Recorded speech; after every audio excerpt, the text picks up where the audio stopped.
Since 1999, the trio of Matt Bellamy, Chris Wolstenholme and Dominic Howard have been performing their own unique style of flamboyant operatic rock to the masses, painting pictures of new world orders and new worlds in space. Over the course of 5 albums, their music has evolved, reaching grander scales and offering mind-expanding theories for fans to ponder. While as a live act, they have progressed from playing a local battle of the bands to selling out multiple nights in stadia all across the world. This is Muse, and this is their story.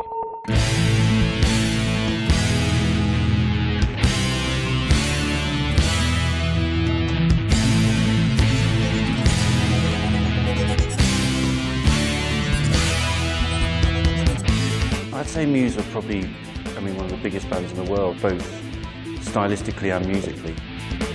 Whereas other bands seem ridiculously earthbound, Muse look at music on a galactic scale. Muse are a band with 3 little men in the band, but they make a very big noise. It's a big, symphonic, epic, rock monster of a noise. It's like heavy metal, and yet at the same time you've got the voice of a little angel coming in and flying around amongst all this kind of epic pomposity. I could see them being a bit more important than just being a rock and roll band. With Matt's amazing musical talent, it's really like he is the conductor and the orchestra all in one.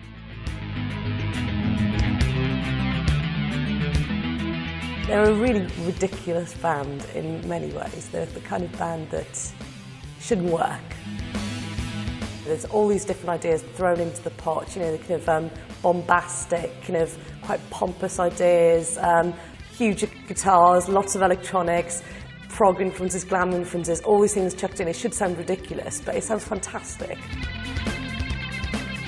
Muse really are the most modern band, they're a band that will use not just guitar but all sorts of instruments and really make music like you'd never heard before.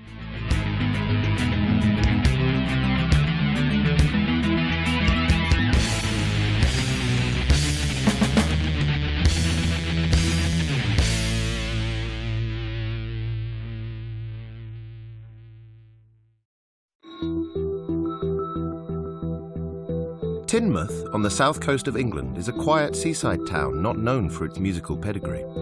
However, in 1994, it unwittingly spawned a band that have become so huge, there is debate amongst their fans as to whether the planet is big enough to contain their music. The 3 members of Muse were not originally from the area, but all moved there at an early age. And it was on the seafront in Teignmouth in 1993 where a teenage Matt Bellamy first encountered Dom Howard, and the seeds of Muse were sown. Teignmouth is a very small, indistinct seaside town, very pretty, but I'm sure growing up there as a teenager you wouldn't have a huge amount of funds, not much there to do. There wasn't much there to do when Muse were growing up. They had a roller disco locally. They used to go walking up the cliffs with their friends and, girls that they might want to entertain. But there wasn't much there apart from the Den on the front of Teignmouth, which is a fairly big but fairly dull, large piece of grass, basically, which is where Matt Bellamy and Dom Howard met for the first time. They were very different types, actually. Dom was kind of a long-haired, sort of jazz-loving indie rock kid. And Matt had kind of got in with the sports crowd, and he sort of had a sort of flat-top haircut and was wearing sort of tracksuits and was, a bit of a rough-looking type. But he was getting into playing guitar at the time, and so I think they were about sort of 14 or 15, and he sort of wandered over, introduced himself to Dom, who was drumming in a local rock band called Carnage Mayhem, and basically asked him if he could teach him a few more things on the guitar, because he was fascinated about getting better at it.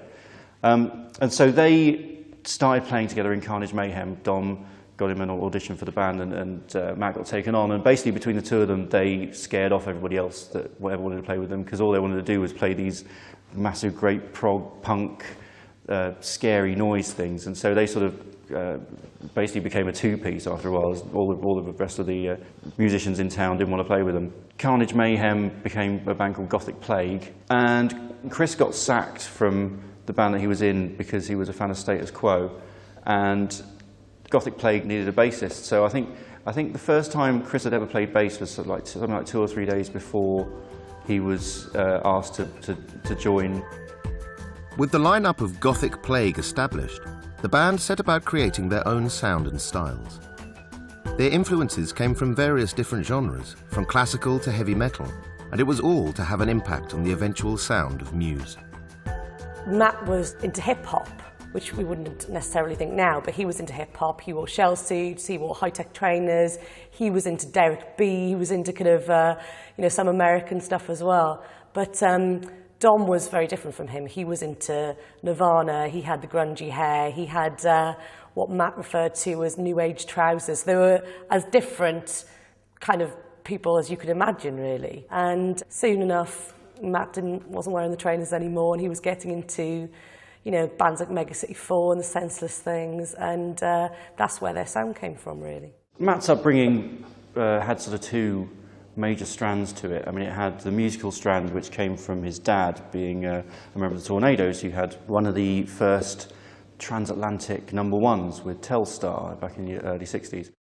It's funny when you listen to Telstar, because you could hear the sound of that record, which is incredibly futuristic for its time, very bizarre. Obviously produced by Joan Meek, who was really pushing music forward, looking at electronic sounds.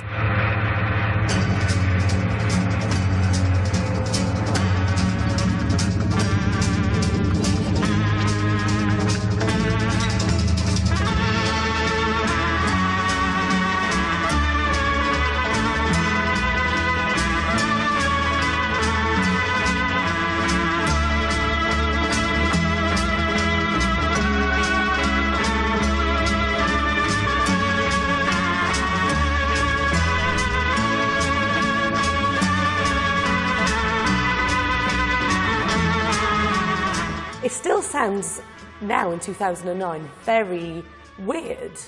I think it's kind of a nice symmetry there. You listen to Muse's music, which itself is quite bombastic, quite, obviously electronic, and trying to almost be like have a futuristic sound about it. There is that tie there, and there's that kind of guitar sound that is, you can almost trace back to that. So you wonder whether he was influenced by him. I'm sure he was. Matt kind of got a little bit of that genetically sent through to him, just because he was a great mimic of music. He would often hear theme tunes to TV shows and go to the piano and be able to sort of pick them out from memory.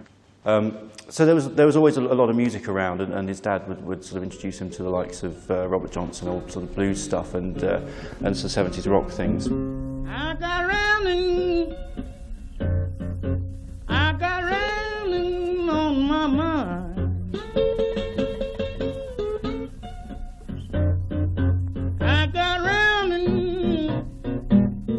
I got round on my mind. Hate to leave my baby, but you treat me so unkind. Matt and Dom talked about their early days as being very much into kind of English or British indie or kind of alternative rock bands, really.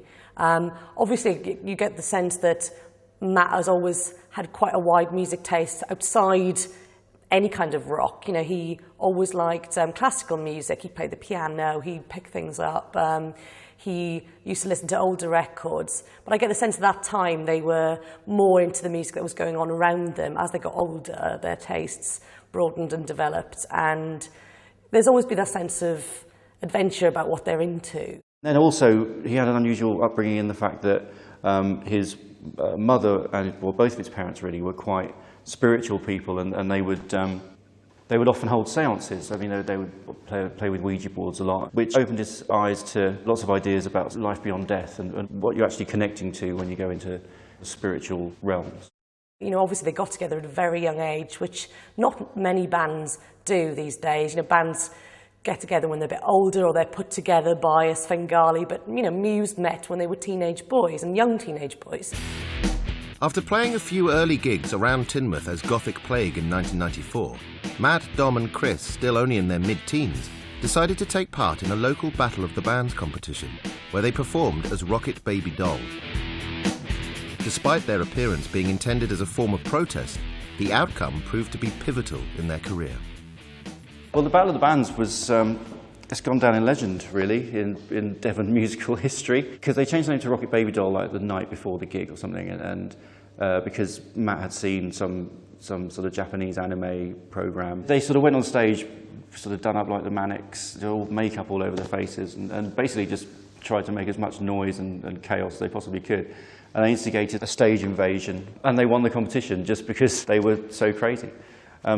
So yeah, and I think that made them realise that even though they were just taking the piss, really, they could get a reaction. For me, I think it's because the first gig we ever did was, as I said, was a Battle of the Bands, where we beat all these pub-type bands by just being aggressive and with a lot of attitude. I think the main thing is just believing in yourself, believing in the music you play, and obviously enjoying it, really. That's the main thing that keeps you going. However many people we played to, there was always one or two people who said that was like the best thing I've ever seen, and it's worth it just to hear those couple of people say that. Do you know what I mean? Now renamed Muse, the three boys decided they should try and focus more attention on their music. Determined to get a breakthrough, they played several gigs locally, building up a strong set of early songs. While searching for studio time in late 1995, Muse crucially came to the attention of local studio owner and music impresario Dennis Smith, who had brought on successful bands such as Supergrass, and whose Sawmill studio had played host to UK acts such as Oasis and The Verve.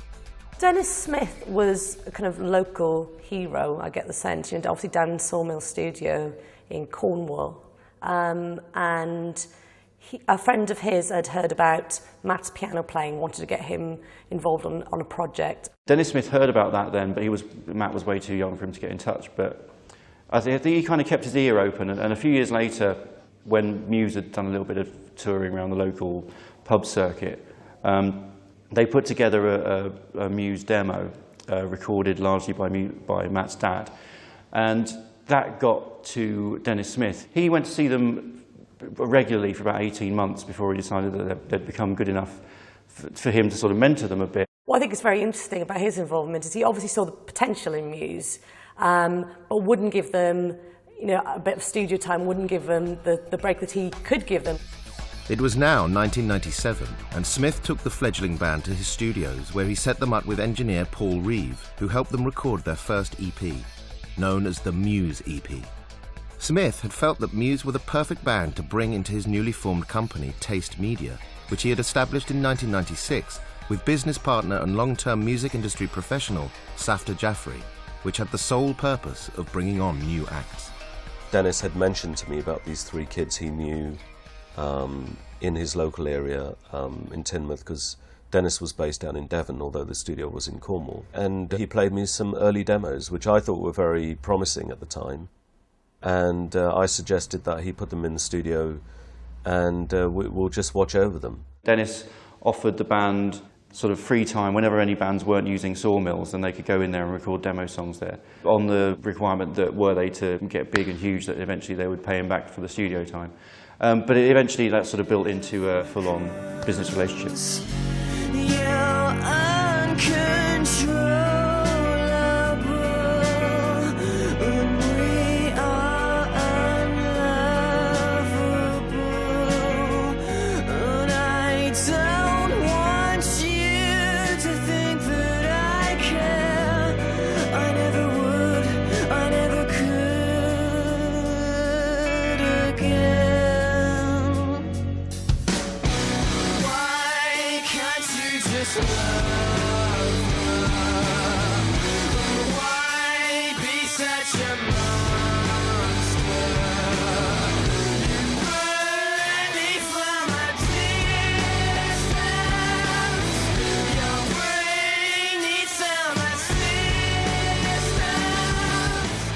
Obviously their sound was very challenging, and they always had a sort of an American twist to their sound, which was different to a lot of the Britpop bands around at the time. And at the time that we got involved with Muse, Britpop had sort of just peaked, so all the record companies were sort of throwing out guitar bands saying this was all over now.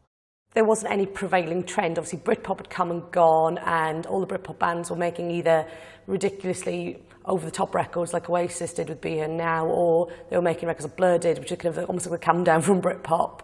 Everybody was trying to work out what the next thing was going to be. Muse's early EPs almost reminds me of some bands that were not as well known, but kind of came around, you know, almost inspired by, you know, Radiohead's more, you know, experimental stuff. But there were also bands like Strangelove and Sub Circus, and bands that had this quite flamboyant rock sound about them. What Muse were doing musically was, you know, was definitely a lot more innovative, a lot more challenging, a lot more, you know, they were pushing the boundaries a lot more than some other bands. On May the 11th, 1998, Muse released their first of 2 EPs on Smith's indie label, Dangerous. The second EP, entitled The Muscle Museum EP, featured remixes of additional tracks from the band's first sessions with Paul Reeve, but was not released officially until January 1999. Both were carefully coordinated steps forward in a bid to land the band a UK recording contract, yet this was to prove a lot more difficult than first expected. These EPs became the demos. There were other songs around as well. And Safta and Dennis, which formed a company called Taste Media, put the band out on some tours and put the demos around the record companies, which is kind of the procedure you do to kind of get a deal. You know, you try and get the industry interested and create a bit of a buzz. And to be honest, no one replied. No one came to the gigs. No one from the record companies. No one, you know, no one did anything. There was no action at all. We'd put out the second EP at the time, which was the Muscle Museum one, and we'd had some very good press on it. And in the city conference was around the corner, so we thought that would be a good platform to introduce them to the labels. And they did a very good show. There was a little bit of interest about them, and also that year that they played, they were one of the 3 bands that in the city picked out as being sort of the most promising ones. And then following that, following in the city, there was like a best of in the city that was being staged at the 100 Club, which was like a couple of weeks after that. And then Muse played on that. And I think we must have invited pretty much every record company bod in the UK to that show. But there was no follow-through. You know, a lot of the executives said, well, you know, we don't really get this. We don't think they're going to get radio play. We think it's going to be very difficult, you know. So there were 1,001 excuses. And so Safta said, well, blow this, I'm going to take it to America. And he had good American contacts with the record companies in America. And he got a great response. There was CMJ coming up around the corner, which is the New York Music Conference, and that's normally in November. And I said to Dennis at the time, I said, look, you know, we're really going to struggle here in the UK. So why don't we take them to America? So we managed to get them a slot at CMJ, and you know, we flew them over, and you know, we did a showcase there, and that show went down, you know, extremely well. There was one girl from Columbia Records there, Nancy Walker, who came up to me straight after the show saying, I thought they were absolutely amazing, you know, would you consider flying them to LA to do a showcase for Columbia? I said, of course. Jeffrey and the band flew out to LA in November 1998, where a showcase had been arranged by Columbia Records on Santa Monica Pier at 11 a.m. so that producer Rick Rubin could attend. Rubin had worked with several big-name acts such as Metallica, the Beastie Boys and the Red Hot Chili Peppers, and now it was time for him to cast his eye on this unknown British band from Teignmouth. She had something to confess to, but you don't have the time, so look the other way. You will wait until it's over to fulfill what you'd never shown her. Too little, much too late. So when we did the showcase, you know, Rick Rubin turned up, and the showcase was great. It was a great success. He was pretty impressed, and you know, he actually came up to me after the showcase and whispered in my ears. He said, "Hey man, you know, you got the modern day Beatles there," and which I thought was a strange thing for him to say, taking that nobody was interested in the band up until this point. I thought, yeah, okay, well, I believe they are, but fantastic, you also think so. So he suggested, could we stay in town for a few more days, because we were due to fly back straight after that showcase. And of course, you know, we're in Los Angeles in November, and of course it was pissing down with rain back in England. It was a no-brainer. Yeah, sure, we'll stay as long as you want. They were packed up and ready to fly back, thinking they were going to be signed to Columbia within a few months. And they got a message through from a guy called Guy O'Seary from Maverick Records, literally minutes before they were about to leave for the airport. coming through to Safdar Jaffrey, who, and basically he said to him, he didn't know Muse were in town. He'd been keeping an eye on them for some time, and he totally loved them. And he said to them that even though they were there on Columbia's money, they had to stay for another couple of days to showcase for him. Otherwise, they'd get back to London and he'd have to fly them out again in 2 weeks' time. So, you know, they thought about it for a second and went, okay, and they booked a rehearsal studio for the next day. And Guy Oseary turned up with Steve Jones from the Sex Pistols, and I recognised Steve straight away. And, you know, and they said, you know, play us a few songs. And so the band, I think they played Muscle Museum and then they played Cave. And it was during Cave that Guy just stood up and said, that's it, that's enough, you guys are absolutely amazing. You know, I don't need to hear any more, you know, it's absolutely fantastic, and left. So at the time I thought maybe he wasn't interested, he just made his excuses, because I'd seen that so many times before with record companies. But true to his word, the next morning he called me back and he said, look, he said, you've got the best band in the world, you know, you guys are the reason that I got into the music industry. He was very flattering over the phone. He said, you know, I want to sign you guys. He said, you know, here's the number of our attorney, put him in touch with your attorney and they'll figure out the details. And that was it, and they were signed to Maverick within about 2 months. They signed on Christmas Eve. Muse soon found that their deal in the United States was about to have a much bigger impact than first thought. Well, I think that Maverick deal sealed the deal for them around the world as well. As soon as people, I mean, Maverick had big successes with like the Deftones and Alanis Morissette, and when it was Madonna's label, and there was only sort of 15 acts on the label, so it was a big deal that they would sign anything at all. And so once Muse got signed that quickly, and there was all this sort of fevered rush for them in America, suddenly England picked up interest again. I'd been talking to a good friend of mine who was running Mushroom in Australia, called Michael Parisi. Now, Michael loved the band. He loved the tracks that I sent him. And Michael had kept asking me what was happening with Mushroom in the UK. And I told him Mushroom in the UK didn't really like it. They'd seen the band 2 or 3 times now. They really didn't get it. And so he said, look, I still want to sign it for Australia. So at the time, I was in LA at the time, talking to Maverick about, you know, the whole plan on how we were going to do things.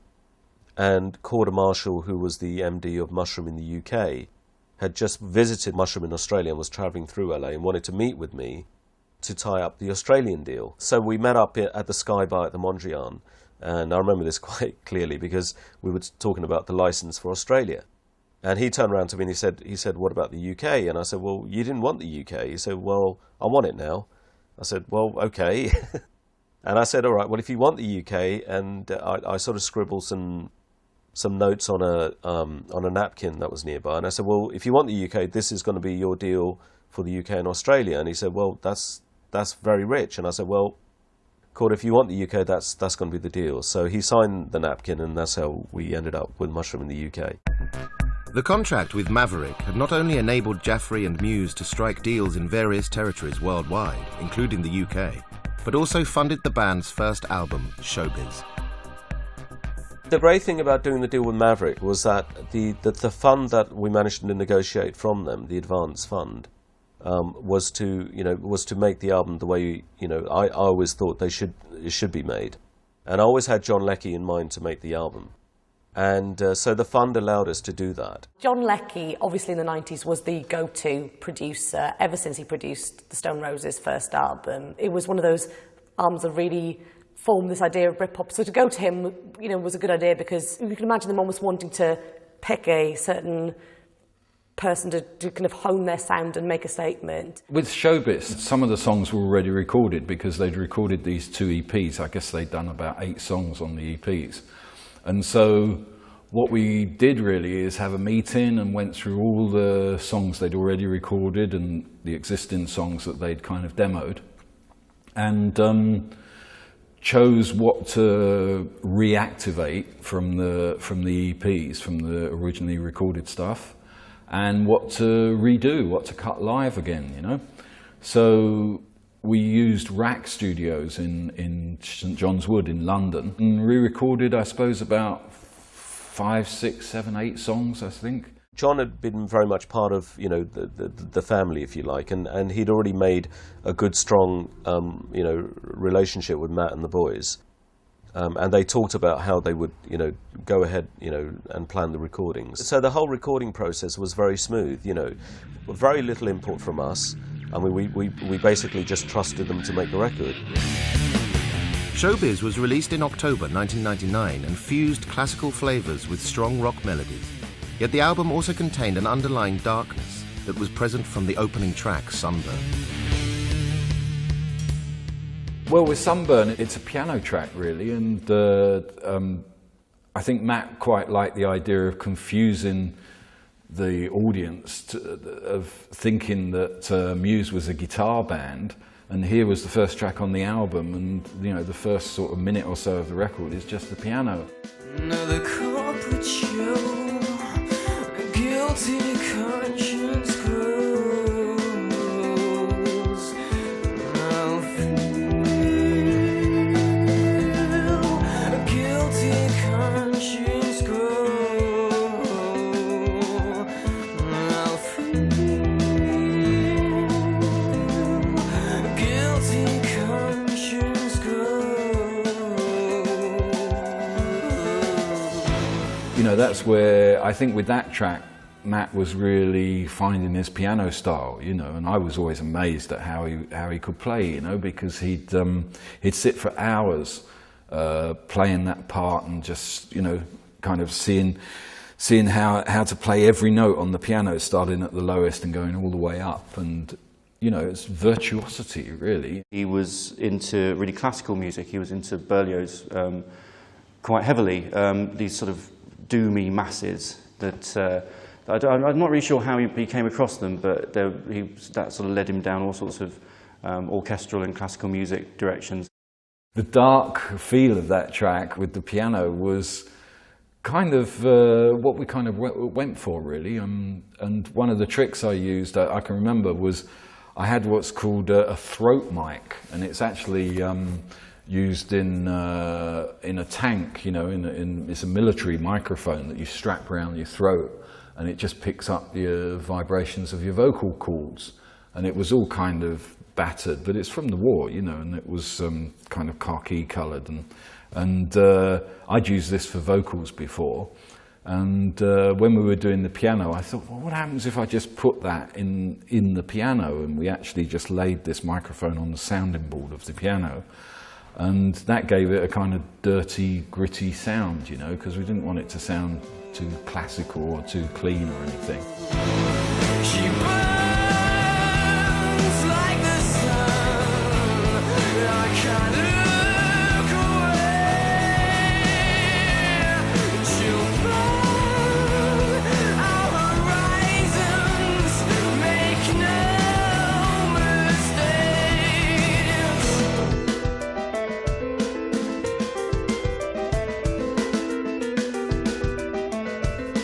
Every Muse album has started with a track that's slightly strange or slightly peaceful or quiet, or the kind of track that does mess with your expectations of a rock album a bit. It wasn't arrogance, it was just a sense of we're a rock band or we're a pop band, whatever they thought of themselves. We can do this, we can make this sound really work, and that was a very attractive thing about it. Looking back on it now, it does seem a little bit sort of subdued for Muse, even though at the time it was something that just really didn't fit very well with the prevailing musical stride.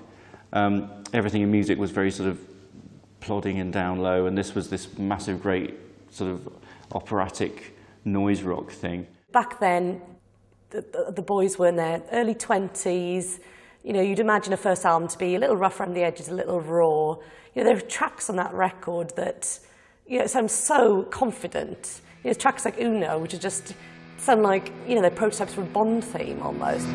nothing to me, 'cause you are nothing to me, and it means nothing to me that you breathe into me, 'cause you could have been number one if you only found the time, and you could have ruled the whole world if you had the chance.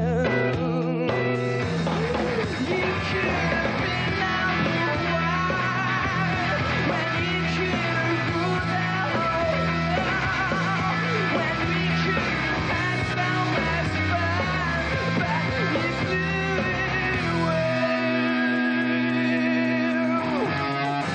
The likes of the sort of Spanish flamenco thing actually was inspired by trips that Matt took around Europe as a teenager. He went around sort of Spain and saw a lot of these flamenco artists playing. I was really inspired by that, and I think that came through on Uno. Matt was always very much a show-off person with his playing, and his singing, so he'd often, do crazy things with his guitar and, make crazy noises and this kind of thing.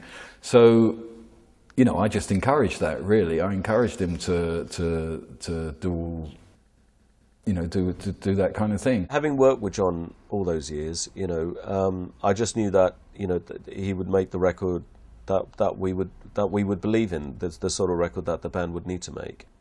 And also the band, by that stage had played so many shows anyway that John's job really in many ways was really to try and stretch them as much as he could, but we knew they were already a very tight band. In the studio, we'd often listen to other records, other CDs, and I'm a kind of blues fan. I'm kind of into Beefheart, Tom Waits, and Love, Forever Changes, and things like that, because that's my generation kind of thing.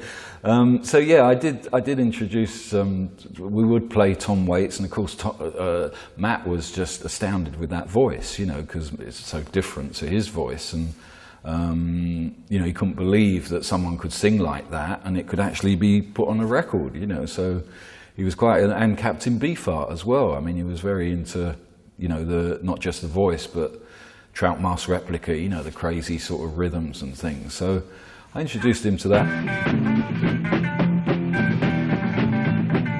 Too much for my mirror, she almost made me lose it. Way she abused it, made me never wanna use it. Well, meet your heart and mind your soul. Oh, Chicago, she's the woman to make a young man a bomb. Where she howled like the wind, made my heart grow cold. Made me long for that little red farm. She made things fly, she made things roll.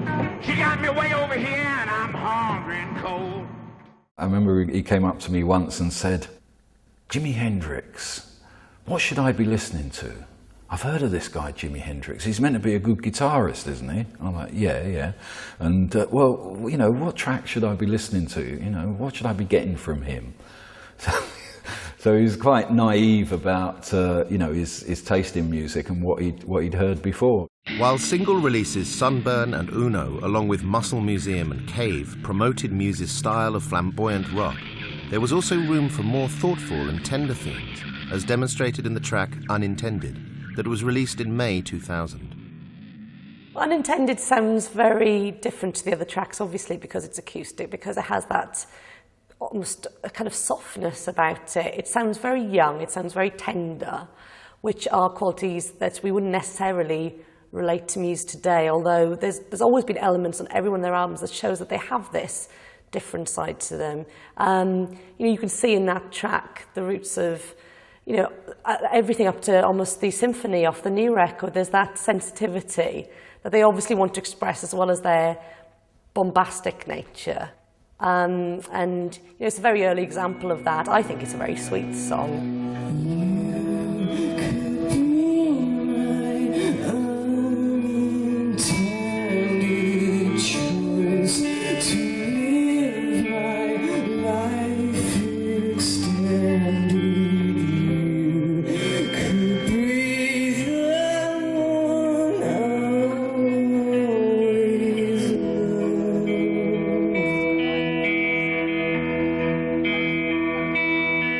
I think lyrically, actually, they were a little bit naive, just because, as we've seen over the albums that came afterwards, there was an awful lot of mental gymnastics going on in these records. There's so many topics and conspiracy theories and ideas flying around in these records that to look back at Showbiz now, it is all quite personal, and it's you've got to remember that album they'd only just cut out all of the songs that they'd written about Teignmouth and about not liking it and about wanting to get out of their hometown. These were the first songs they were writing about seeing the world a bit and you know, getting long-term relationships. I mean, Matt had been in a relationship with the girl since he was 16 at this point, and so there was a lot about that. I think it was quite introverted lyrically. Although you've got things like Unintended, this really sort of really moving little ballad about, you know, the troubles of relationship, and so stuff like that comes out, and it's really quite heartening and touching. But I think at that point it was much more about the music and much more about where they were going sonically than the lyrics, which I think were maybe a bit teenage.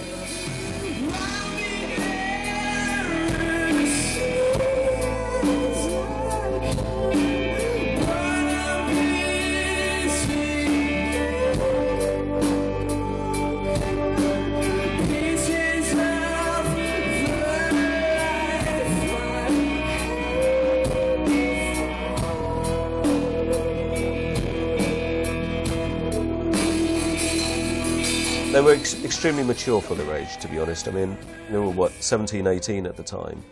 We were working with them. You know, it didn't really feel that way. You know, they were very mature as musicians, very mature as people, and, you know, they weren't very difficult to work with. You know, they believed in our plan. They believed in, you know, Dennis and my sort of work ethic. Yeah, I mean, the reason I do this is to express how I feel. You know what I mean? It's music's what I've chosen. I could have been doing something else maybe. You know what I mean? But I think I don't think I've always wanted to communicate with other people how I feel about stuff.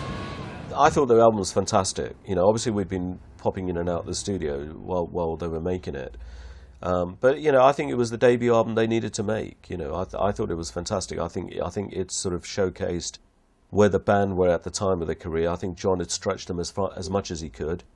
There was, you know, it had the experimental in there. It had the edge. It had a pop sensibility. And, you know, I felt that it was an album that was delivered that would last the test of time, you know. We really felt that at the time. We felt very, very confident that we'd made the record. And the great pleasure was that when we delivered it to Maverick, they loved it. Showbiz was met with a warm reception and a respectable chart positioning for a debut album at number 29. However, in some quarters, the operatic and somewhat bombastic nature of Muse's music pushed some critics away, while others chose to draw heavy comparisons to another UK act, Radiohead, not only due to their sound and style, but also because of John Leckie's connection with the band. I produced the Ben's Radiohead, you know, it was probably about 5 years before I met Muse, so, you know, it was quite a lengthy period.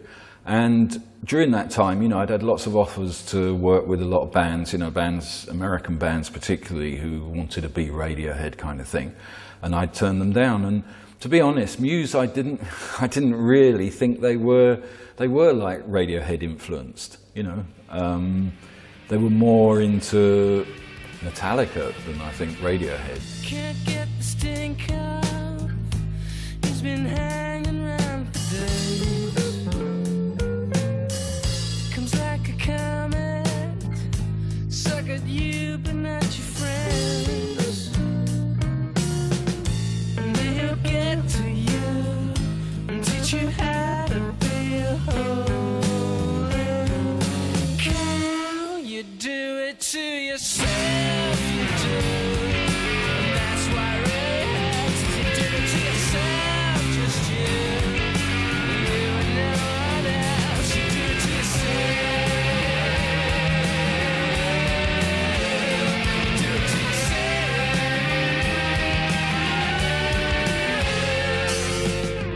I think the Radiohead comparisons at the time, to be honest with you, was lazy journalism.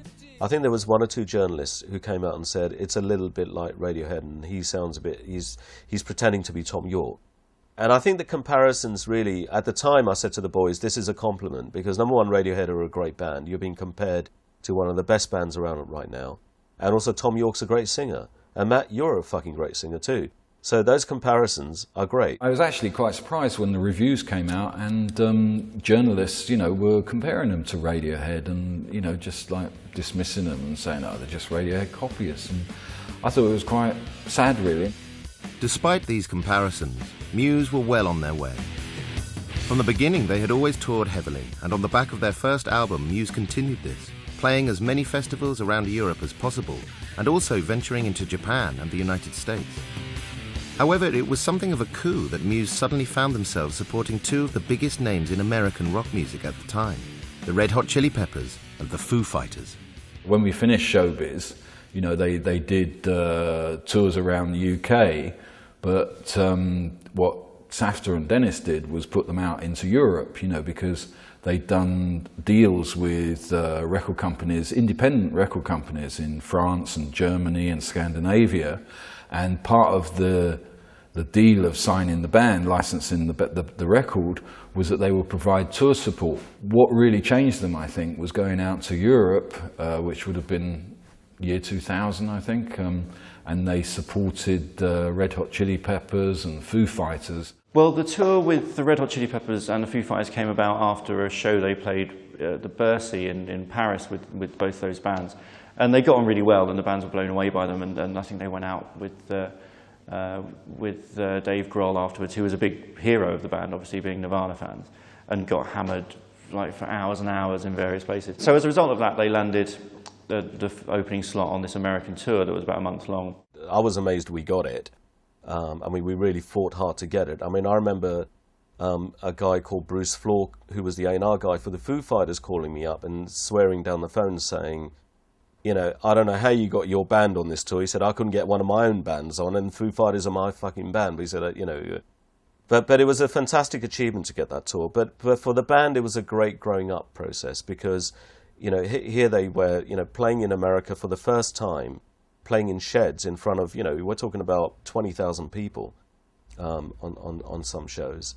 I think it was a real learning, growing up experience. And they came back like really different people. You know, they were full of confidence, and you could tell that they'd been through a lot. They've kind of lost themselves. You know, they sort of stood naked.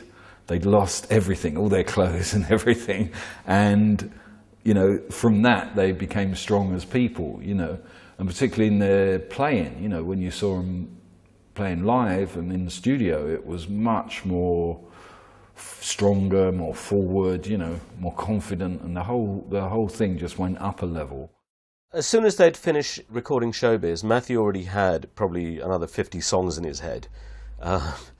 And, you know, you could tell at sound checks, you know, I used to sit in on sound checks because I always found it quite interesting because I'd hear a new tune because he'd be sitting there with his, you know, with his guitar in his hand, sort of just mumbling to himself and playing riffs, which, you know, always sounded great to me.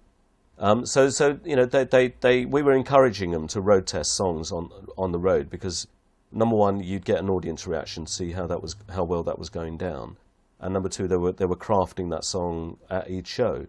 So by the time we were ready to go in to do the second album, you know, I would say that most of that second album had already been written and road tested. It was sort of the Showbiz period, but it was the later half of Showbiz because towards the end of the bit that I did, we started to go into doing. They were writing songs that became origins of Symmetry. Some of the songs that were already around in the set became origins of Symmetry. It got quite confusing though because for ages when they used to name songs, they used to name them things like New One and New One and New One. Like, you know, and if those songs had different tunings, it got quite confusing because, you know, you had to think, right, okay, which one are we on now? Is it New One or is it New One? Like, you know, like kind of.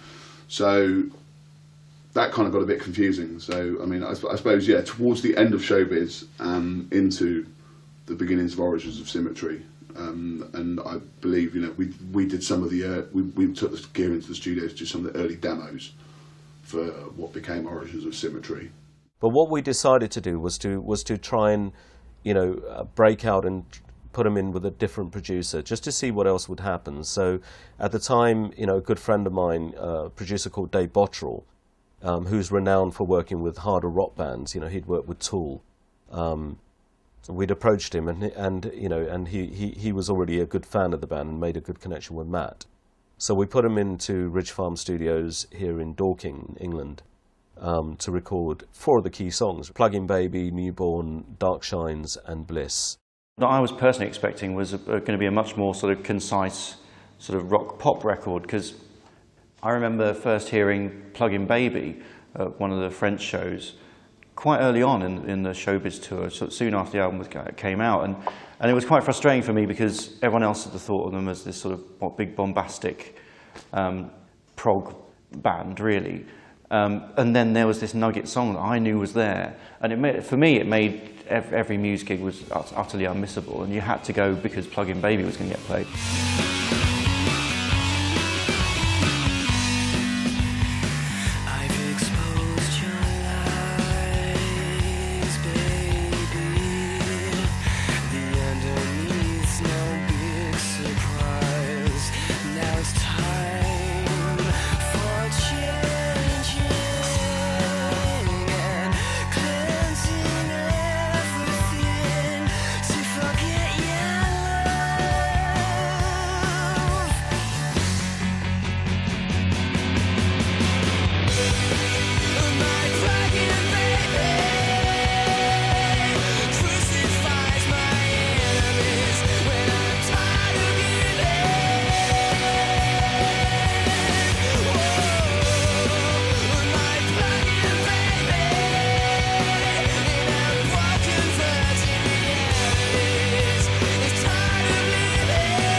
Waiting for the opening riff to Plug-in Baby, because that's the point at which I really started loving Muse.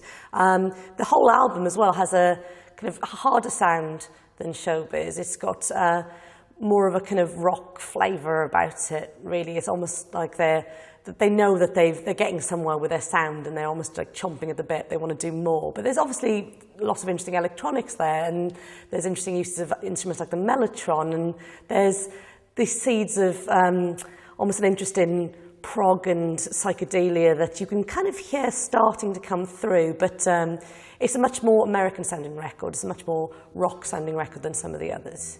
Plug-in Baby was the first taste from Muse's second album, Origin of Symmetry, and was issued in March of 2001. The song helped establish the band's harder rock credentials, as well as offering a more radio-friendly punch. It proved to be a big success, with the single charting just outside of the top 10 in the UK, and became a firm fan favourite. Along with a progression in sound came an expansion in the lyrical content and subject matter of Muse's output. With shades of science fact and fiction creeping into songs on Showbiz, Origin of Symmetry began to develop these ideas further in such tracks like the opening song, Newborn.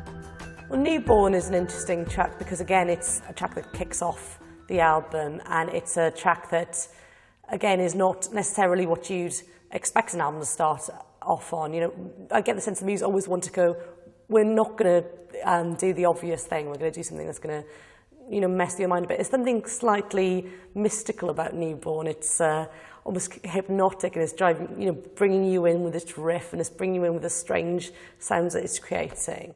Yeah, I think Newborn was one of the first songs that explored one of the more sort of crazy ideas that Matt was coming through. I think he got the idea from a book he was reading about the idea that creating robots was like a new sense of evolution, and that this was like the birth of a new sort of being, and that robots would eventually become as intelligent and as much of a living organism as we are, which I think is a fascinating idea, but the result of as many of his songs are, of Matt dipping into the odd book here and there and reading a chapter here and there and then sort of making up the rest, which I think is a fantastic way of working and made for a really interesting song.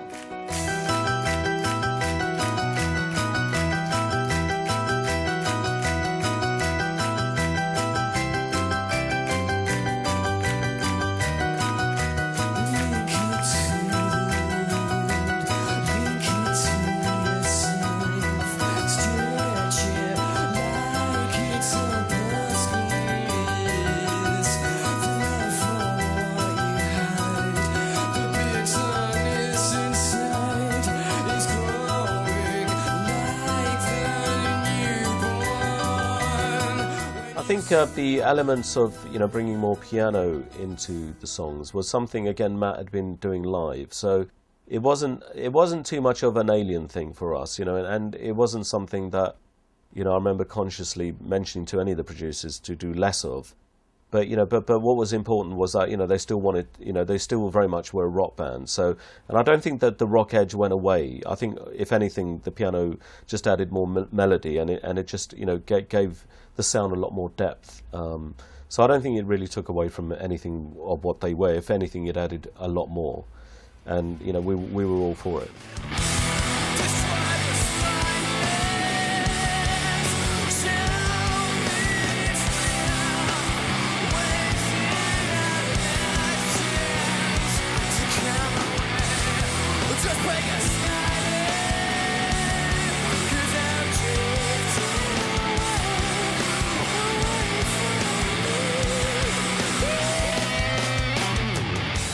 After completing the sessions with Dave Bottrill, which spawned 3 out of the 4 singles from Origin of Symmetry, the band returned to work with John Leckie, who was to produce the more experimental tracks on the album. Each track probably had a different mood.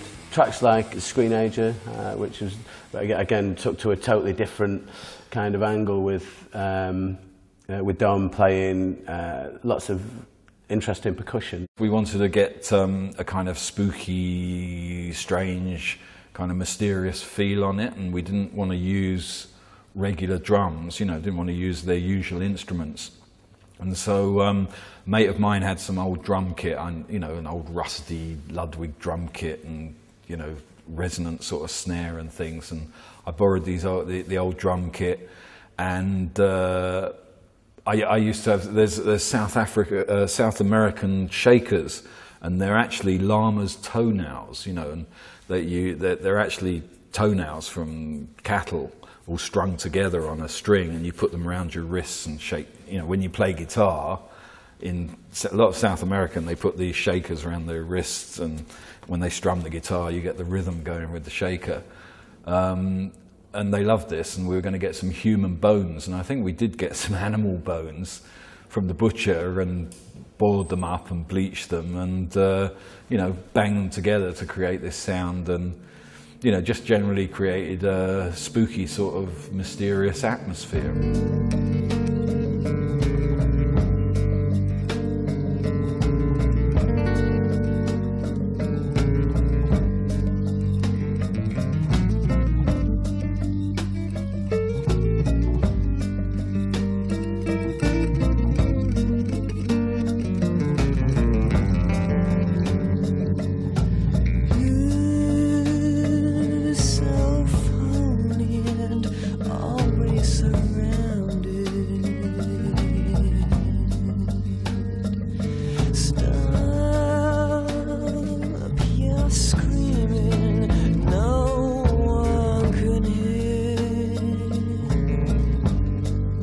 Reminded me very much of that kind of Tom Waitsy, very kind of swampy kind of weirdness, and then other tracks like Megalomania, where we went out to a local church in Bath, and Matt recorded. We recorded Matt playing a massive pipe organ. So with the track that became Megalomania.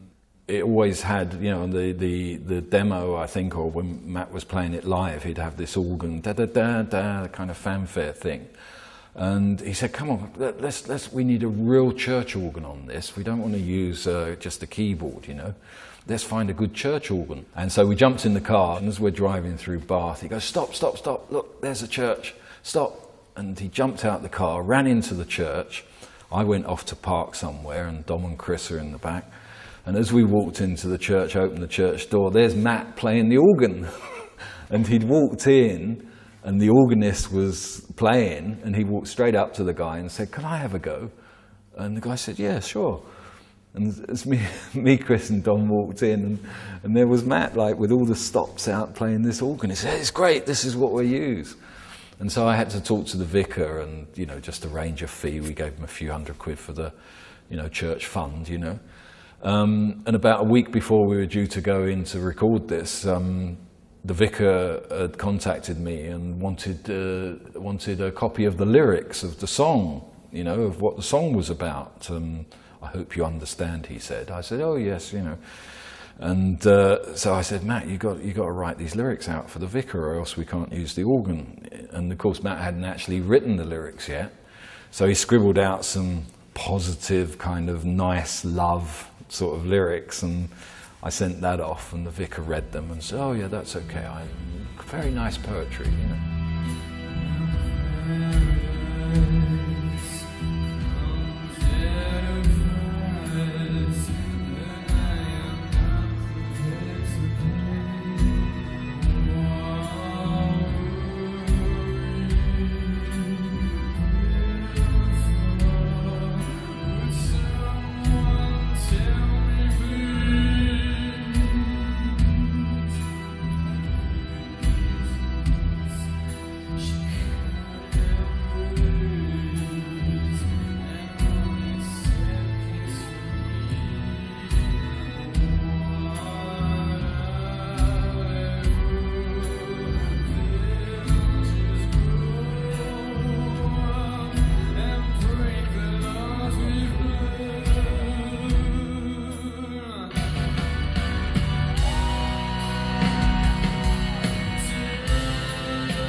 I think that entire album, Origin of Symmetry, invented a new sort of breed of prog rock. It's kind of a shame that it has to be linked to the idea of prog. I mean, the prog in the 70s was so dull and self-indulgent, and there wasn't really much rock to it. And Muse weren't really doing that. They were making longer songs, and they were making songs that shifted between various sections, so they were clearly delineated sections of their songs, but they were still fairly tight. They were still noticeably rock or pop songs. They were showing real signs of being able to make not so much a new prog, but take the ideas and the ambitions of prog and put it into a modern rock context. The final single from Origin of Symmetry was a double A-side featuring the blistering rock riffs of Hyper Music and Muse's own take on the 1965 Anthony Newley and Leslie Bricker's track Feeling Good. Although failing to top the heady success of earlier single releases, Feeling Good peaked at number 24 on the UK chart in November 2001 and proved to be another interesting and innovative turn from the Teignmouth trio. Feeling Good had been a song that they'd been playing out live, but were very reluctant to record, and so it took quite a bit of persuasion getting them to put that down onto tape. Feeling Good was a kind of a throwback to Matt's upbringing and the classic records that he heard as a youth. And I think it really underpinned Origin of Symmetry. It was a great thing to have on there because in the middle of all of this sort of sprawling, ambitious sort of craziness was this familiar song done in an edgy sort of way, and certainly one that wasn't sort of doffing its cap to the original. It wasn't, you know, he sang one of the verses with a megaphone. So he was quite willing to mess around with it, to play around with the original. Birds flying high, you know how I feel. Sun in the sky, you know how I feel. Rain drifting on by, you know how I feel. It's a new dawn, it's a new day, it's a new life for me, and I'm feeling good.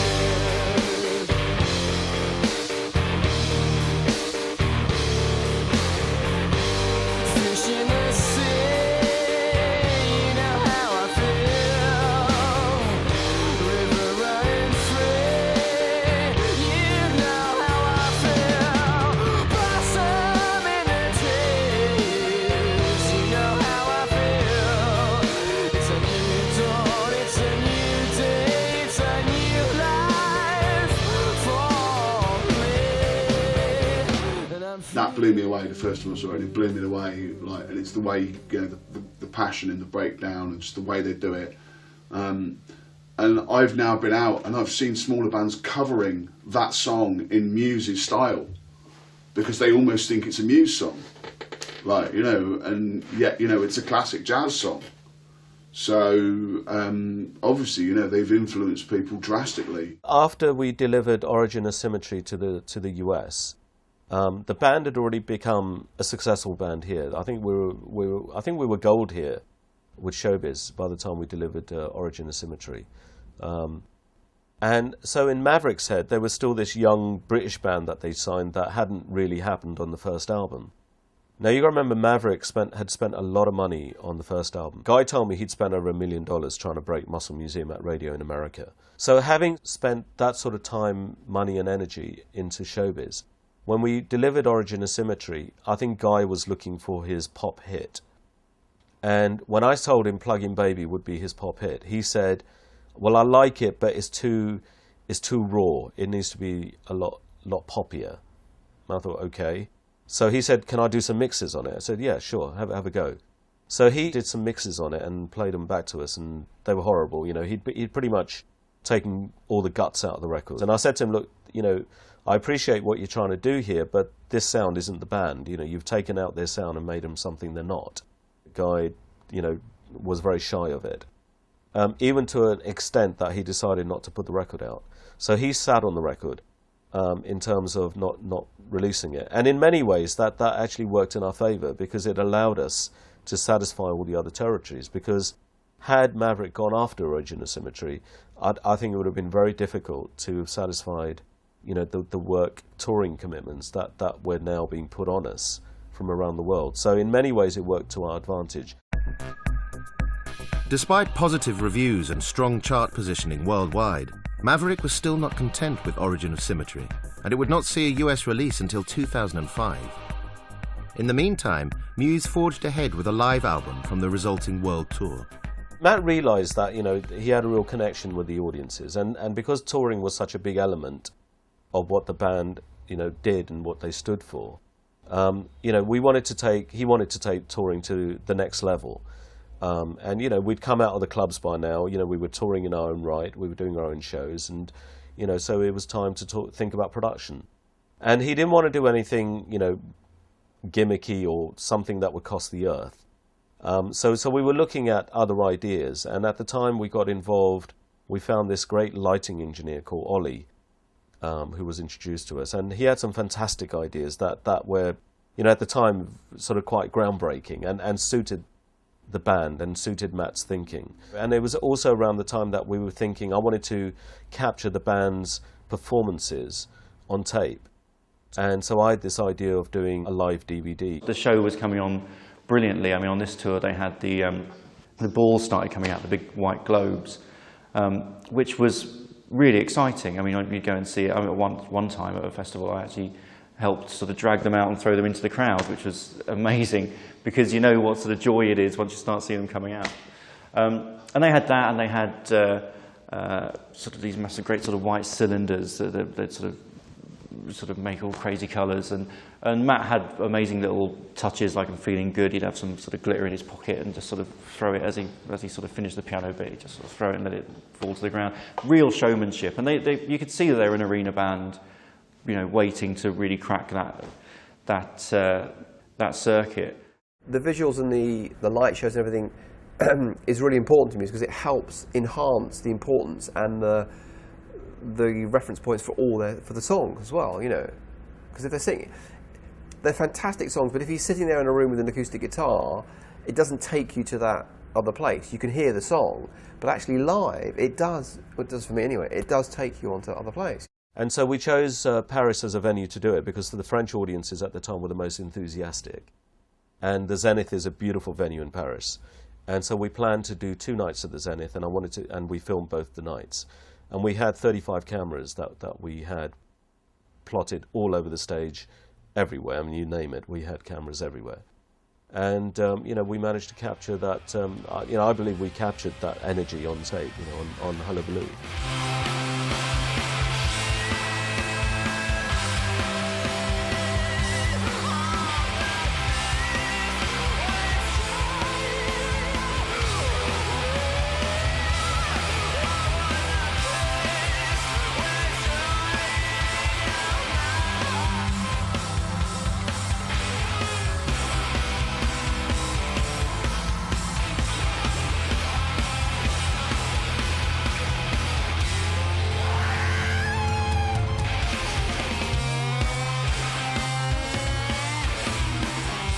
So I think Hullabaloo was important in getting them there, because it was showing there you are, this is a fantastic band, performing fantastically, going wild at the end, smashing everything up, and with this amazing show. I mean, it was kind of a showcase, really, for the rest of their career.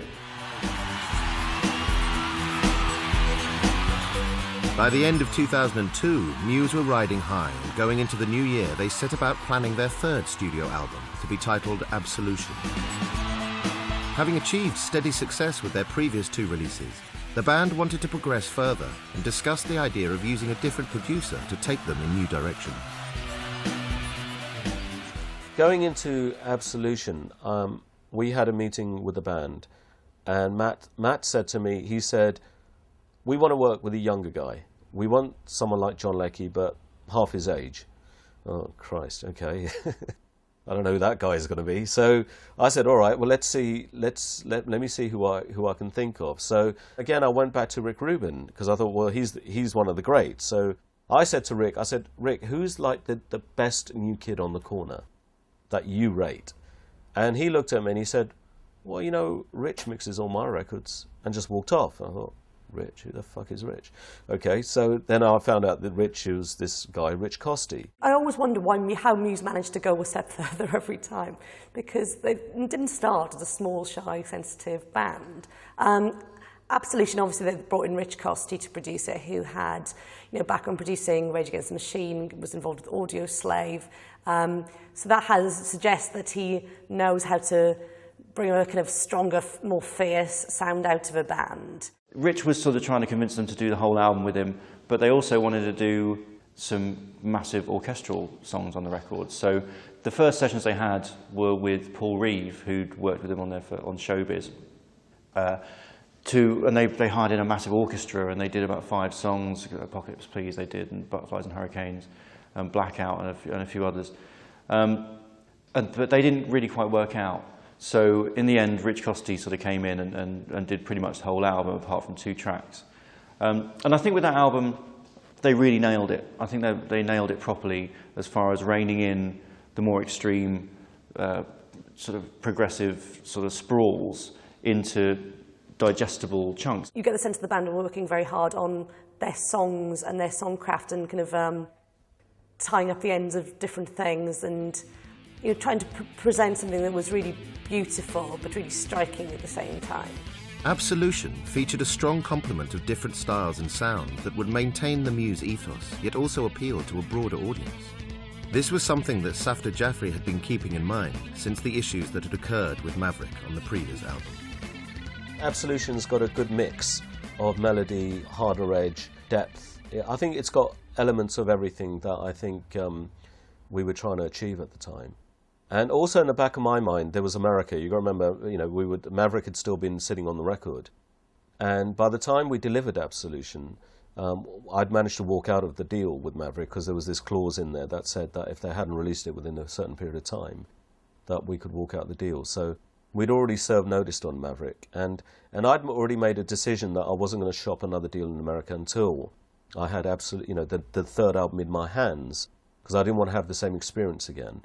Because I wanted to find a label that would believe in this record and go after it. Also at that time, we decided that we were going to bring in American management, because America, was the territory that we really needed to, try and break, because that was the weak link now. Having been the strongest link at the beginning, that was now the weakest link. Q Prime had shown the most interest. Cliff Bernstein, was particularly taken by the band.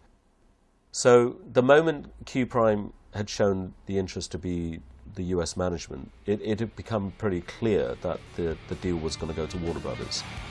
Having agreed a deal with Warner Brothers in the US, Muse's British label, Mushroom, was also acquired by the American giant, making Absolution Muse's first major label release in the UK. In a bid to counteract Warner's aggressive marketing, it was decided that lead single, Stockholm Syndrome, should be released only over the internet, maintaining the band's indie roots.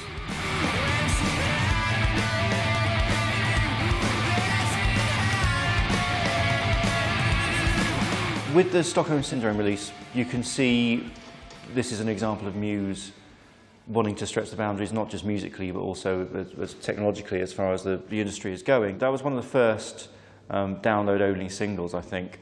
They sold it for £1 from their website. There was no way of, at that point, of notching up how many it sold or putting it in a chart anywhere, but it would have made number 3, they reckon. It was actually my idea to do Stockholm Syndrome as a internet download because it hadn't been done before. And actually, when I came up with the idea, I was surprised nobody had done it. I thought it was a no-brainer. So why don't we just put it on the bloody internet and let people download it? And everyone looked at me as if I was like some strange alien. And I thought, what have I said? But then everyone thought it was a good idea, and that's what we did. So that gave us the time to put out Stockholm Syndrome as an internet-only single, and then do Time Is Running Out as a proper single release, and then bring the album in. So that all worked quite well to plan.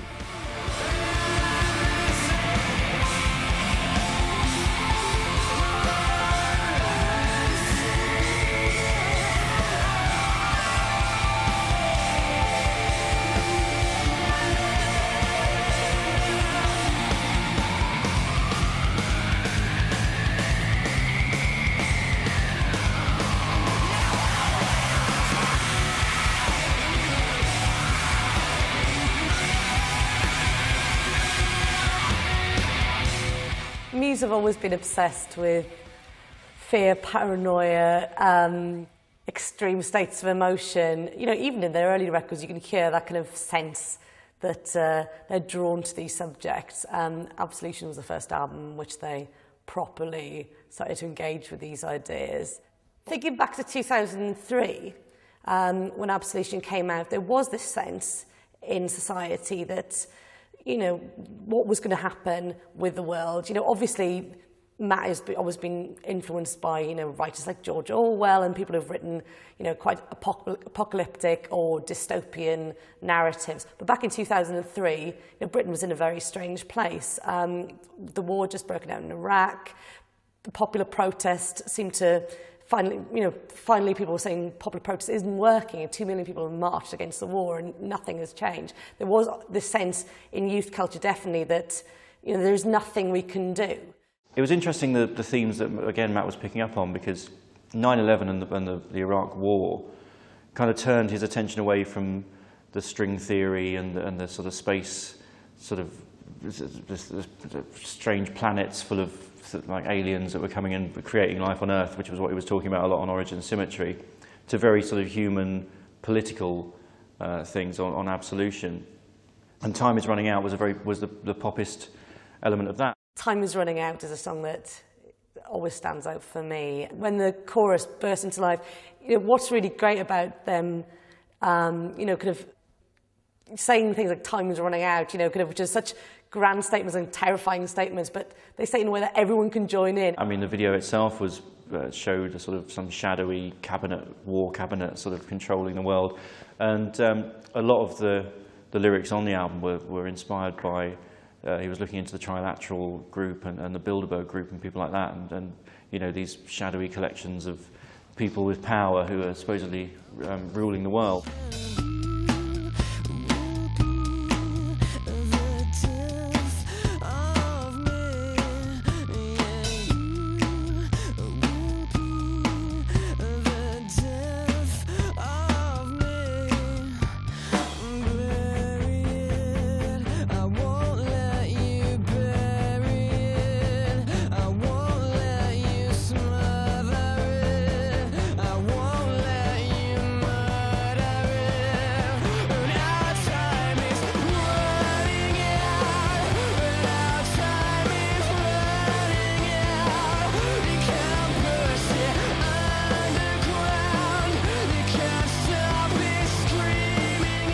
Time Is Running Out proved to be a great success for Muse.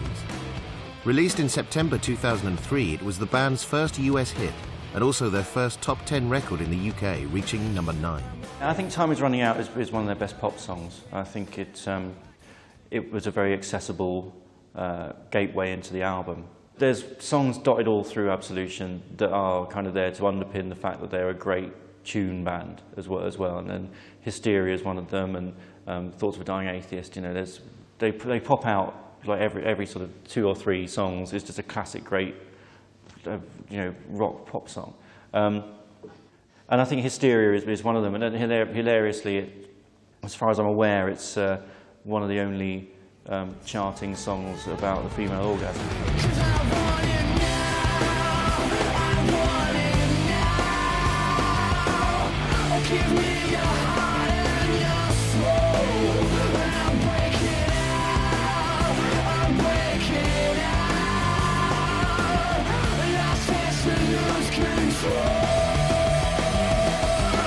I've always thought of them as a heavy band. So yeah, when they did Absolution, to me, that's as heavy as the other stuff. It's that mixture of kind of heavy metal with a choir boy's voice. You know, it's that mixture of my favourite things, you know, kind of, it's like Led Zeppelin with Aled Jones, isn't it? It's kind of mental, but it works. The songs are quite adventurously written, you know, they're not formula written, you know, they're not written as pop songs, they're not aiming for the charts or anything. You know, they're really aimed at live performance, you know, they're aimed at exciting the audience, really. It's quite tricky to capture a live performance when you know you haven't got the band at all in the video. But I think what we tried to do with the pictures, without sounding too wanky, was try and have a performance going on with this guy smashing up the room. So, you know, when he's chucking a chair through a mirror or when he's turning everything over, it's not that dissimilar to, you know, some of the moves that Matt does with his guitar.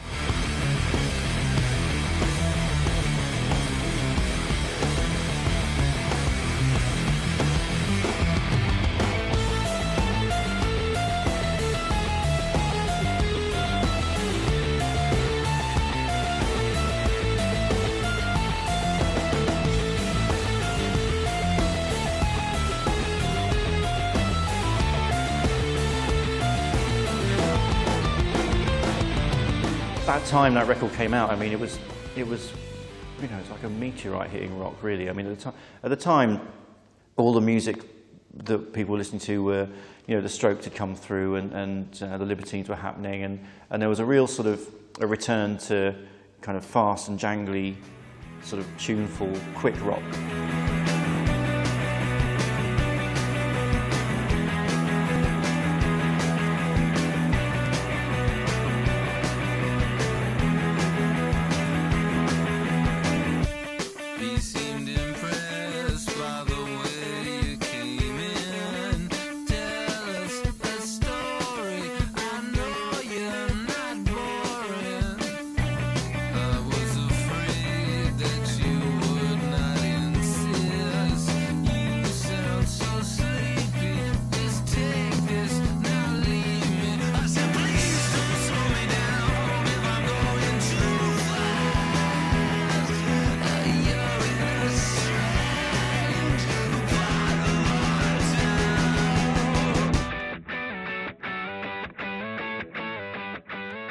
Songs in under 2.5 minutes and played by sort of scruffy blokes, probably on drugs, quite cool.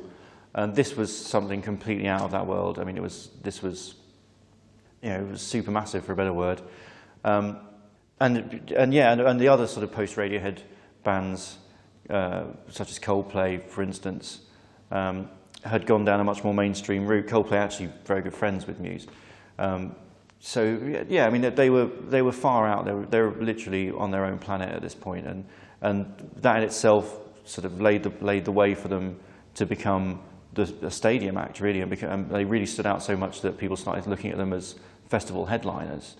Muse finally got their calling when they were booked to headline the 2004 Glastonbury Festival. Although a daunting task for any act, it seemed as if Muse were simply coming home to a venue that was a more appropriate size for their music. Well, I think a lot of people were surprised when Muse were announced as the headliners on the Friday night of that Glastonbury in 2004. Not because they weren't a good band. You know, I thought they were a very good band, but they still weren't quite at that point that they would be naturally picked to headline. But they really did pull it off, and they pulled it off in a way that people who weren't convinced by them previously were astonished by, you know, what they could do. You could sense that they'd been really working hard towards it. Matt looked fantastic. He's dressed in white, looking like, you know, some kind of prophet with spiky, crazy hair. And their sound works so brilliantly outdoors.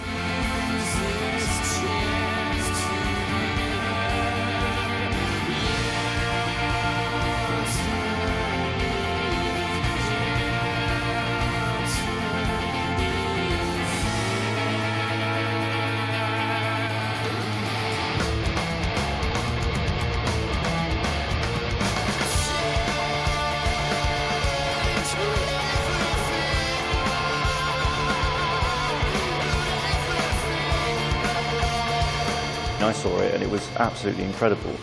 It was a strange day, I mean, just as a punter, because everyone was, they were last thing on the Sunday night, and everyone was sort of like, you know, Muse headlining a festival, is that going to work? And having seen them a lot of times, I was just like, just go and see it and you'll see. And they just absolutely blew the place away. I mean, you've never seen anything like it. Matt's kind of stage presence in the way he moves with the guitar and the, you know, the mirrored guitars and the lasers and it's all part of the show. So you kind of forget there's only three of them, possibly four of them, creating this amazing full-on sound. People started really realising how special Muse were, largely because it's rare to find a band musically adept enough to make a record like Butterflies and Hurricanes. It's an incredible rock song, and then slap bang in the middle of it, there's, you know, you see it live and Matt sits down and suddenly he's a concert pianist, and it slaps you in the face. Just, so where did that come from? You can definitely hear the prog rock thing, can't you? I grew up on ELO, and that's probably why I love it. You know, OTT, the bigger the better, more strings, kind of, you know, that whole kind of breaking down into arpeggios, and, you know, 1 minute he's playing the guitar, then he's playing the piano.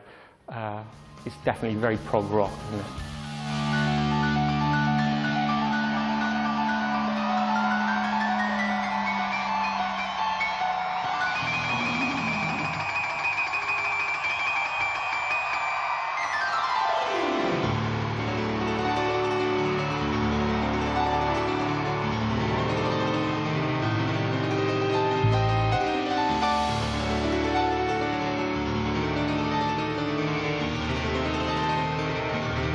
After the euphoric highs of performing their first major headlining festival, the band were plunged into tragedy.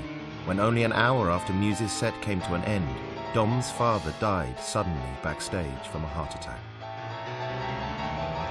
They were suddenly thrown into a period of unsurety about the future.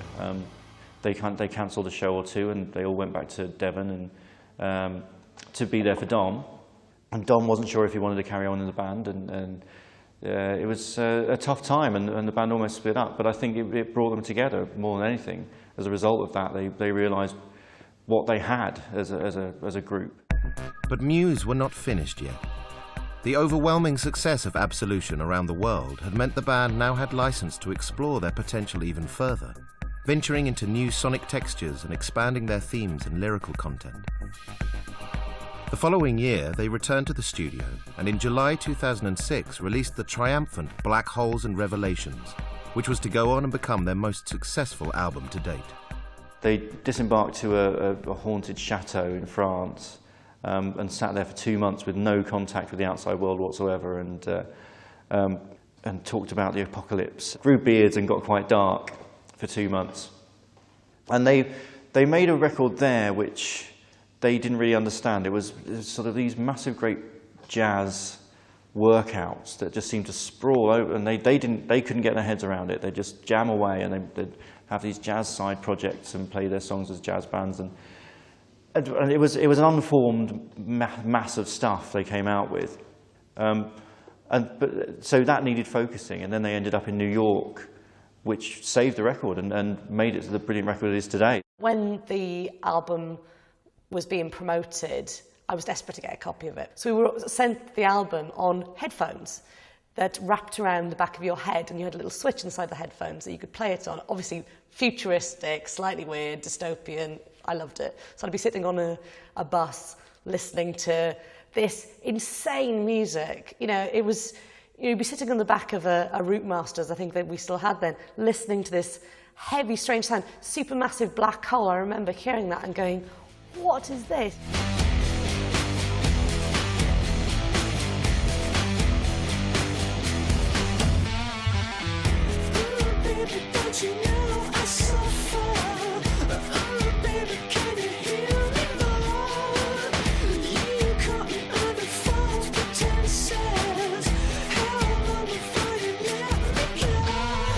Taking a song like Supermassive Black Holes, which they just simply didn't know what to do with in its form from the chateau in France, suddenly had this sort of funky sort of elements to it that they got from New York, and suddenly they had a brilliant fusion. It's just a song which has vocal experimentation all over it. I mean, the actual chorus which I'm not sure, I think Chris might even have sung, or certainly does live, of really distorted vocals. So I think it just comes across as a fun experimental pop track.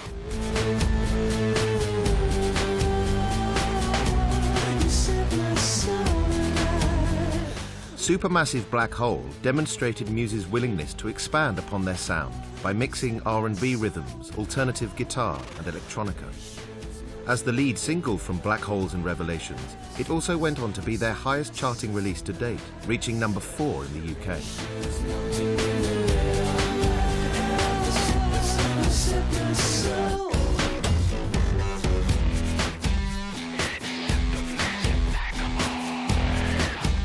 With Black Holes, they, as with Absolution, I think they sort of looked at what they'd done before and realised that what they were doing worked, and following their instincts and making stuff as big and pompous and wild and crazy as they can.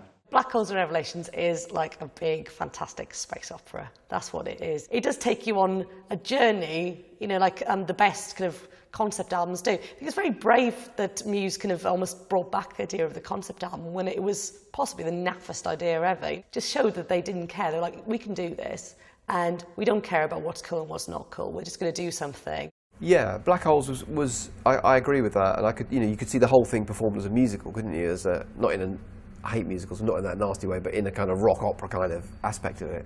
Whenever you say things like that, it always still sounds a bit like prog rock opera. It always has this 70s kiss of death about it. They really felt as though they could experiment here, and they really wanted to follow their instincts. So you do have electronica on the likes of Map de Problématique, and you've got this massive, great Night of Cydonia, sort of, you know, the most prog track they've done to date. Night of Cydonia, the title in itself, you know, what is that? Kind of, where is Cydonia? Nights, you know, kind of, nobody talks about nights anymore, you know, kind of in that sense. It's almost something, you know, very geeky about that title.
I think people don't give Muse enough credit for their humour, actually. You know, they're always serious about what they do, they care a lot about it, but they know that in a lot of their songs there are a lot of things that will make you smile, will make you laugh and make you go, I can't believe they've done that, but they've done it, and they've done it really well.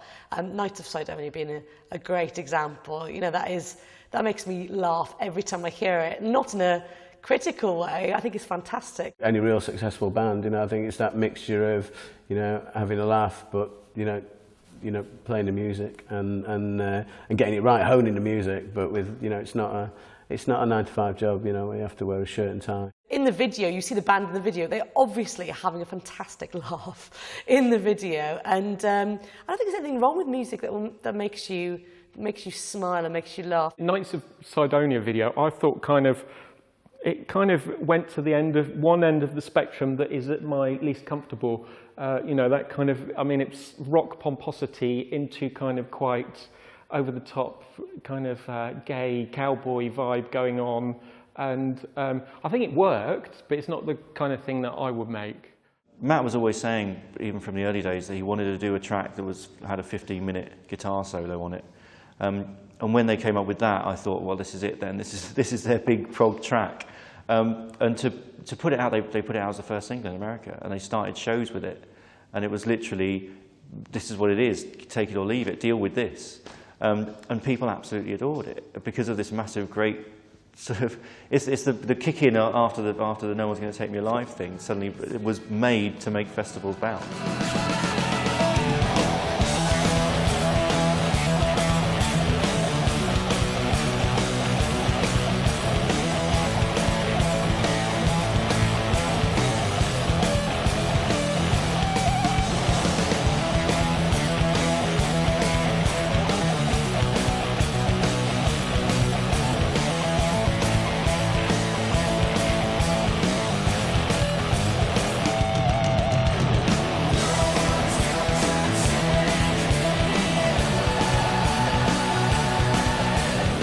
In 2006, Muse were loved by certain people, and obviously they'd had commercial success, but Black Holes and Revelations was a massive breakthrough in terms of their international status and reputation. Obviously gained them a foothold in America, and the next year they played in Wembley, in the 2 massive stadium gigs.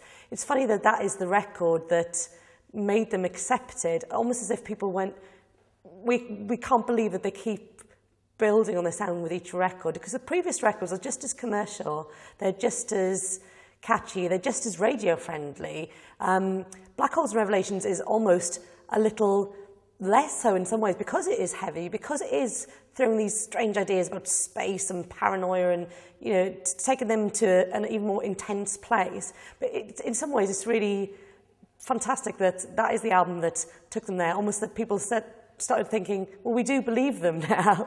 We know that they really mean this, because there's almost a thought that they can't take this further. This is brilliant. This is the apex of what they're going to do. But obviously we'd find out later that they would take the sound even further again. The supporting tour in 2007 not only took in 2 sold-out nights at the new Wembley Stadium, but also multiple sold-out nights at stadia around the world. Having already wowed crowds with their previous shows, this proved to be one of their most ambitious, featuring a giant stage set, light show and acrobats. Keeping in tradition with their previous tours, the event was released as a live album and DVD the following year, known as the Harp Tour. Having played extensively throughout 2007 and most of 2008, Muse returned to the studio to record their 5th album, The Resistance. It was to be a record that would take the idea of their sound even further, and also would be the first album that the band would produce themselves. Matt had been building this studio at his house in Italy for quite some time. They were supposed to do Black Holes and Revelations in it, but it wasn't ready in time. So this is the first album that they've made there. They also did some recording down in Devon, I believe. And they produced it.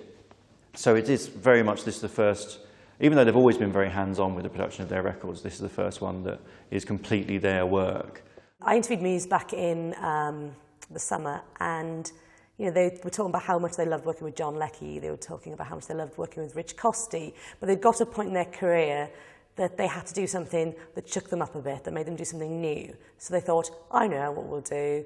We'll record an album ourselves, we'll produce it, and we'll try not to rein ourselves in. We'll just say, let's put in all this stuff, and if it works, fantastic. If it doesn't work, at least we've tried it. And it's interesting what they've come out with, because it's since Origin of Symmetry, I think it's the first record of 2 halves, properly 2 halves, and 2 quite stark halves, in that you've got the real sort of big, epic,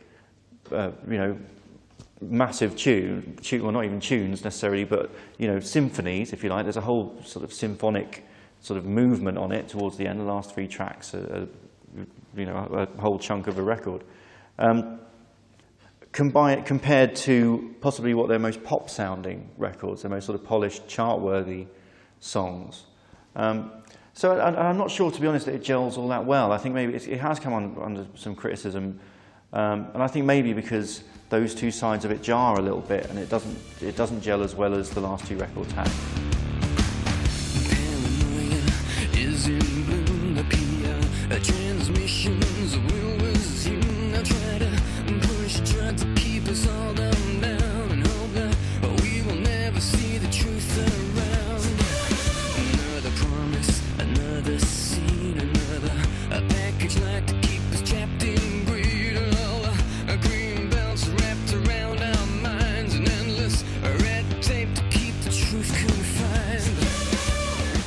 the other Muse albums, there are very obvious, straightforward anthems. On The Resistance, there aren't as much, but it's a record that takes time to grow and it takes time to develop. Uprising, obviously, is a very immediate track. It's got that fantastic Delia Derbyshire, Doctor Who feel about it, which I'm sure was very conscious, but it's got the fantastic screams at the end of the bars and lots of hooks that, are the mark of Muse's kind of talent. They've always been great at getting 3 or 4 fantastic hooks in a song that, will really grab you. The Uprising, the track they put out as the single, is perhaps a little bit derivative. People have said that there's like 5 or 6 songs that it sounds like a Doctor Who theme tune. It sounds like sweet songs from the 70s, and every time you listen to it, there's another song that jumps out that it can sound like. But I think it's I think maybe it's a record on which they're finding their own feet as far as actually being in complete control of a record.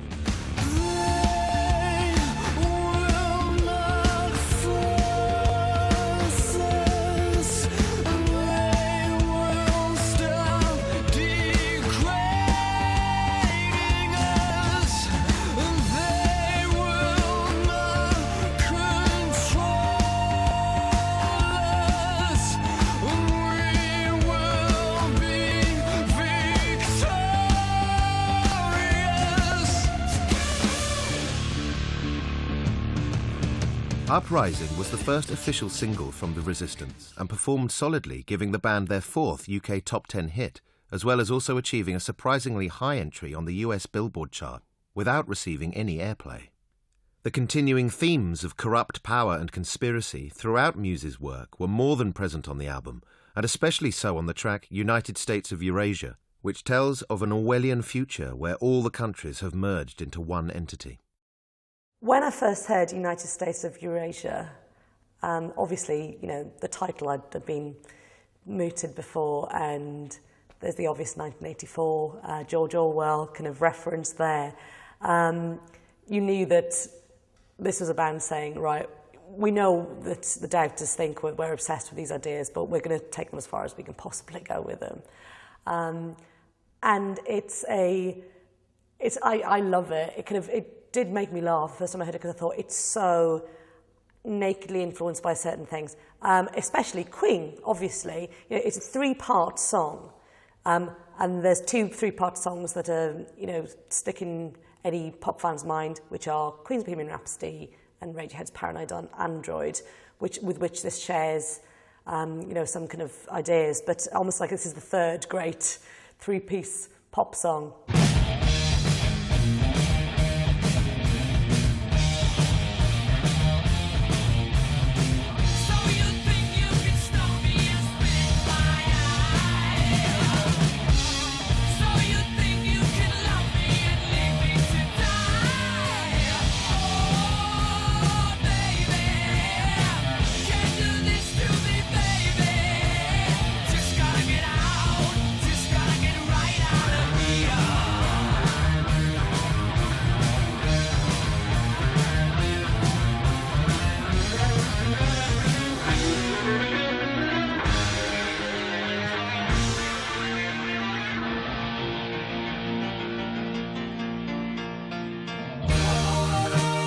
The Queen influence, I asked Matt about this when I interviewed the band recently for the NME, and I said, I straight away I had this vision of Freddie Mercury, singing, with his ridiculous hair, and I could imagine your video, you're all against a black, background. And I said, did this come to you? Did this strike you as well? And he said, of course it struck me, as soon as we wrote that bit. And I thought, wouldn't it be great if we multi-tracked this vocal?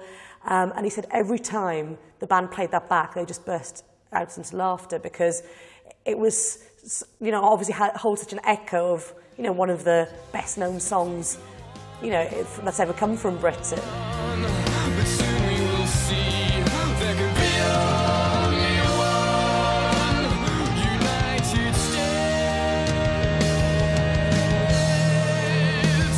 United States of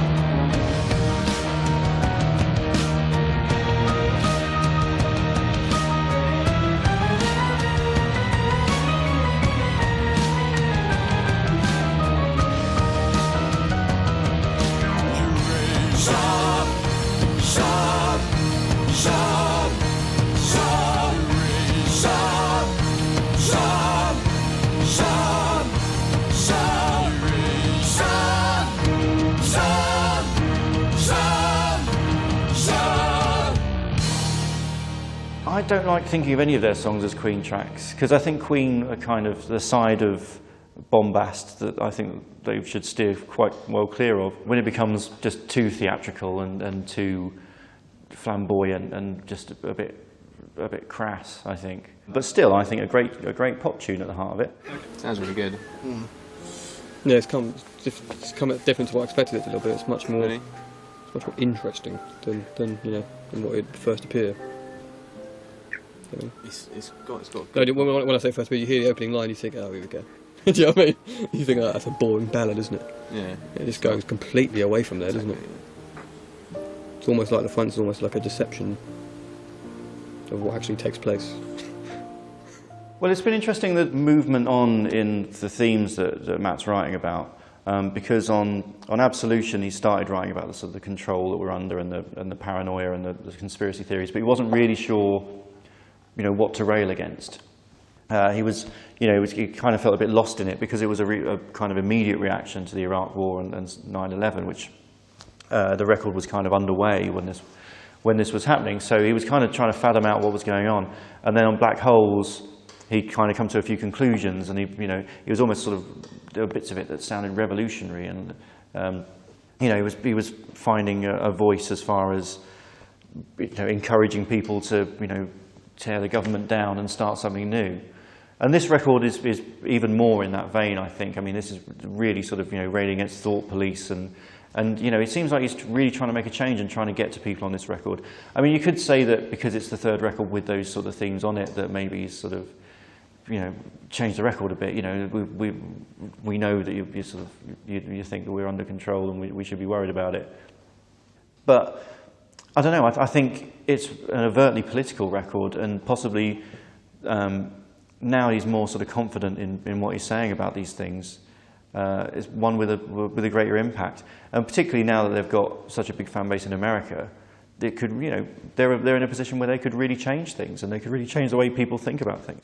With the success they have achieved in America, Muse's reach finally spans the globe, and the release of The Resistance has demonstrated their desire to constantly push boundaries and explore more ways in which to make their music, something that has made them stand out from other acts. They've got their own little genre, really, haven't they? And I think people will, if a band comes up that sounds like Muse, they'll say, oh, they sound like Muse, because they've got, a singer with a great voice, or a great axeman, or, wonderful arrangements. Someone told me yesterday they were #1 in 16 countries this week with the new album, and that's great. Not many other bands can do that. You've got your Radioheads and your U2s, obviously, and things like that. But they've never come across as gone too commercial. I don't know. They still seem almost like a kind of a bit of an alternative band. I always believed Muse could be the best band in the world, and I still believe that. I think they will go on to be one of the biggest bands ever. I think they will, be remembered as one of the greats. And I believe that at the beginning, and I believe that today.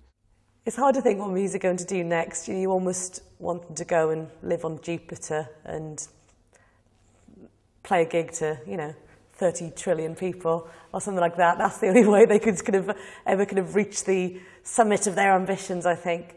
But I think, talking in more practical terms, they will look at the orchestral side of their music a bit more. They will try and look, as they always have, around the world for different musical influences and bring them into their music. They're still completely unique. I mean, they show that if you're doing something completely different, if you take, as they did, hard rock music and classical music and make them work together, then you're going to be world beaters. I think it's utterly inspirational and easily the best rock band in the world today. The Resistance marks Muse's 5th album in 10 years, and in that time they have progressed from being an unknown local act to being one of the biggest bands in the world with a global fan base and universal ambition. Whether they are singing about dystopian futures, alien invasions, deep burning passions, or butterflies and hurricanes, the three friends will continue to shower the planet with their unique brand of exciting, cerebral, and provoking music.